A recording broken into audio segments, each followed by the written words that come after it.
Now let us see the first question. Now the first question is on stem cells.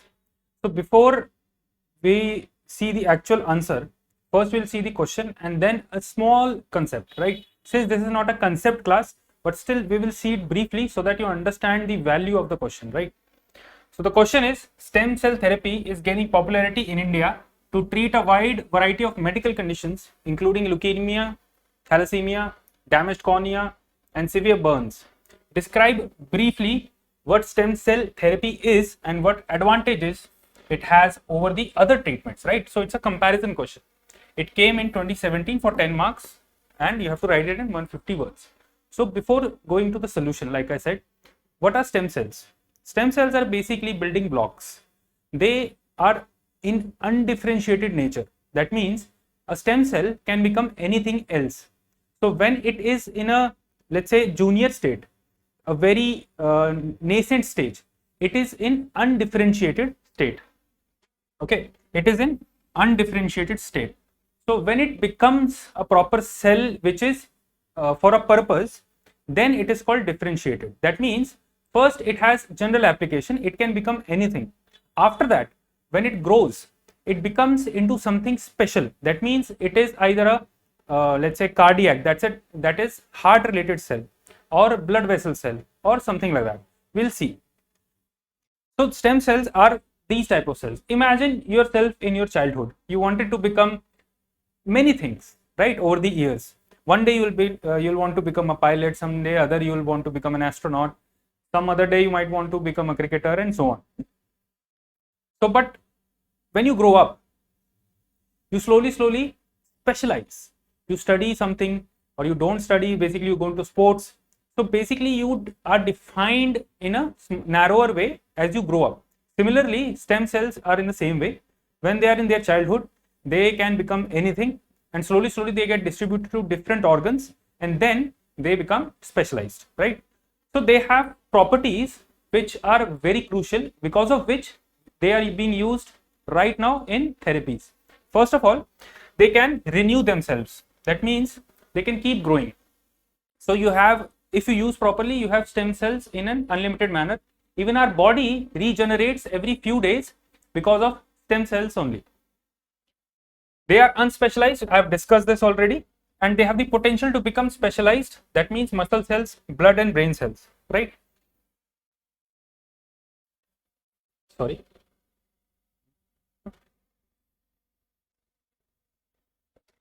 So this diagram you can refer. Stem cells can become lot of cells: fat cells, nerve cells, muscle cells, cardiac muscles, right? Sex cells, blood cell, nerve cell, epithelial. Basically, this is on skin, under the skin, in the vessels, immunity cell, sex cells, and all of that, right? So this is just a background. You don't have to mention this in the answer, but I felt this is important so that you know the value of the question.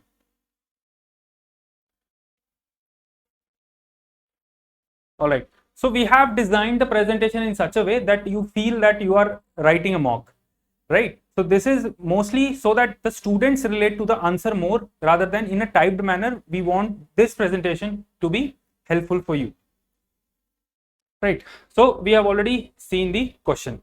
Before the answer itself, I have brought some analysis for you by which you can understand the question and how to attempt it. So in this question, if we see, best thing is they haven't asked the application in some disease, which is good because it's a general studies paper. They want you to know the technology and where it is being used overall.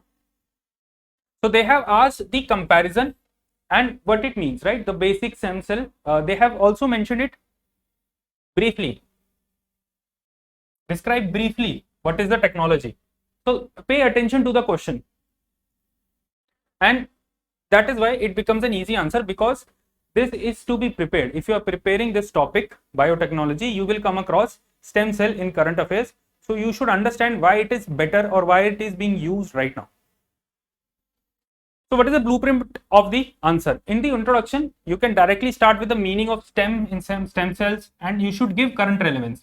Now see, many people will just define things, but I want you to be different. And how you can do that? You can either add current affairs or some facts, but this is a science and technology thing. and I've told you don't include too much facts. So please add the current relevance. You will see the model answer and slowly you will learn. In the body, you should describe the type of stem cells and the process and the advantages. Value addition, we'll discuss it at the end. See, my point of introducing value addition in answer writing is you need to understand that a topic should be prepared holistically. And it's my target to give you the answer holistic. Well, sorry, a holistic answer so that you understand what UPSC is looking for. Okay, they're looking for understanding, analysis, and holistic analysis so that you look at every point. So to make an answer holistic, these two things I'll discuss later on. These are just value additions. These are not the core answer. This can be used when you have, let's say, the space to write things, or you can use diagrams to show them. This will add the value. This is not the core answer, remember that, right? And let's say by some situation you don't have enough content right now with you whenever you're writing the answer. So you can add these things also. These are peripheral things. These are relevant, by the way, to the question. But since this is a 10 marker, that's why it comes into the value addition section. So how will you conclude? You will conclude by making it more practical. We'll see the conclusion, right? So the thing is, stem cells are raw materials. They are the building blocks. I have mentioned this in red because this is another word that you can use instead of raw material. So stem cells, they are the building blocks of the body. Because of them, they become, because as we have seen, they turn into different cells. So they build our body. That's the basic thing. And they can grow into any type of cell, right? And the main thing is they can replenish the damaged cell. So what happens is when something is damaged, you expect it to repair itself. You provide medicine and all. We'll see one of the benefits later. So stem cell therapy replenish and gives new cells rather than hoping for repair of previously damaged cell, right? Stem cell therapy is also known as regenerative medicine. So if you insert these keywords, the examiner will understand that you know things. These are not very difficult things. These are not very difficult keywords. Keywords like raw material, building block, right? And this one. Okay. So stem cell therapy uses this regenerative, okay, capacity of stem cells so that they can create new cells and potentially new organs. Now we come to the first part of the body, understanding the stem cell therapy. So stem cells can be obtained from three sources. First is the embryo, which is usually 3 to 5 days old. Second is adult stem cells from grown humans. Those are found in fat cells or bone marrow cells. Okay, these are specialized cells. Third is induced pluripotent cells. These are engineered in the lab to convert to act like stem cells. Okay, so first one, the embryotic cells, they are pluripotent.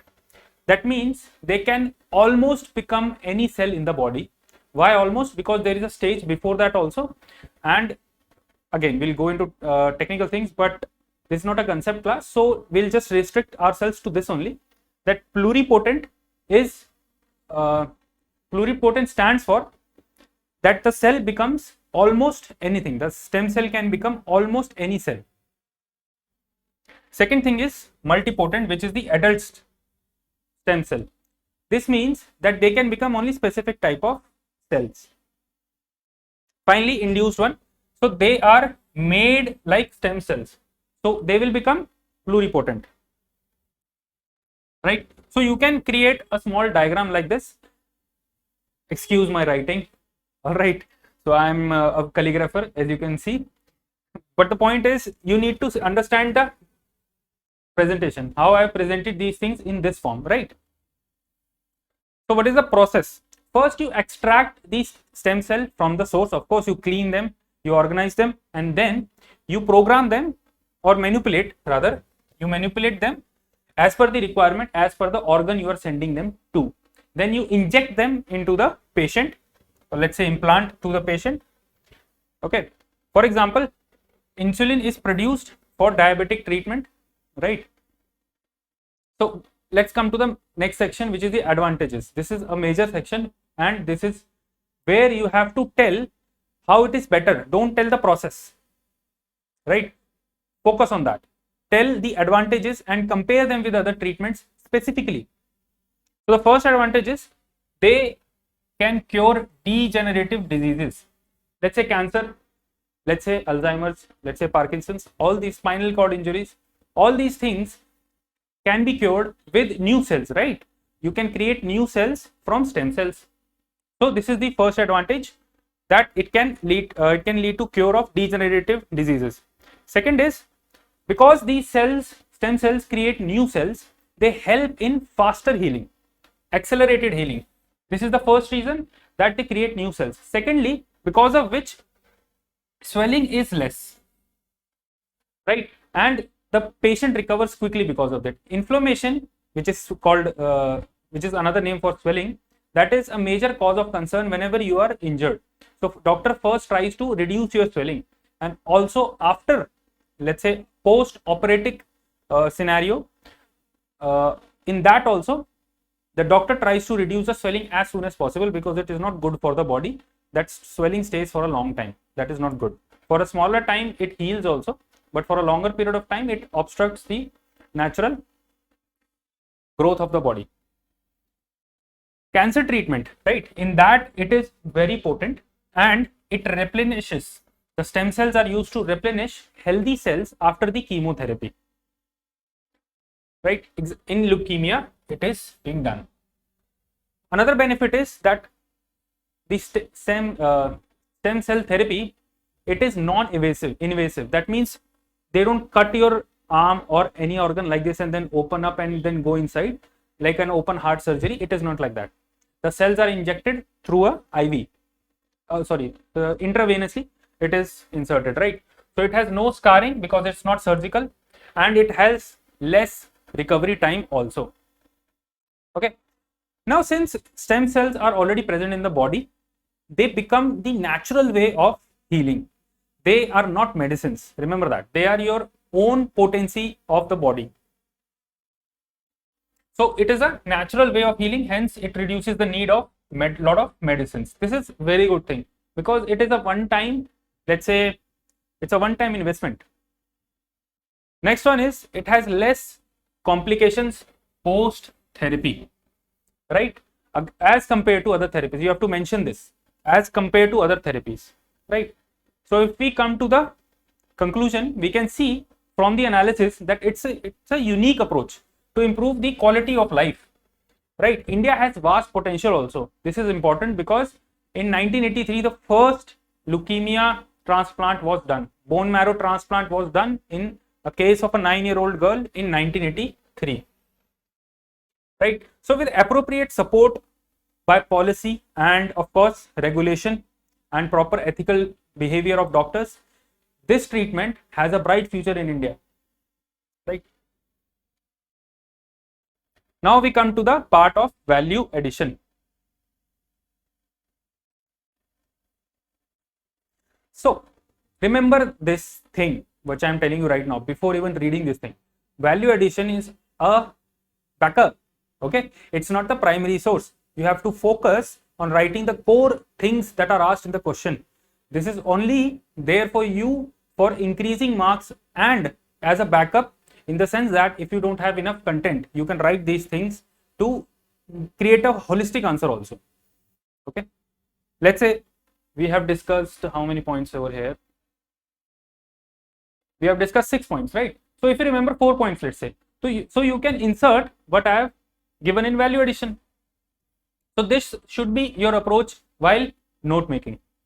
So in Indian scenario, we are the front runners in stem cell therapy, and we have lot of clinical trials that are going on in blood related issues. Especially, as I told you, in 1983 the first treatment was done for leukemia with regards to bone marrow transplant.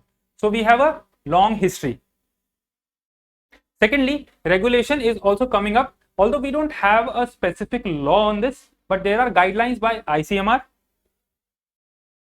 and also the Union Health Ministry has given stem cell therapy as new drugs, so they can be used. It's not banned and it's not irregulated. There are rules, but there is no specific law.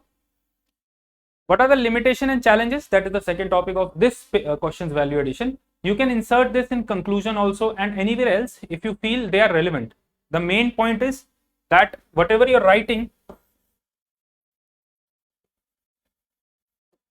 should be relevant, correct?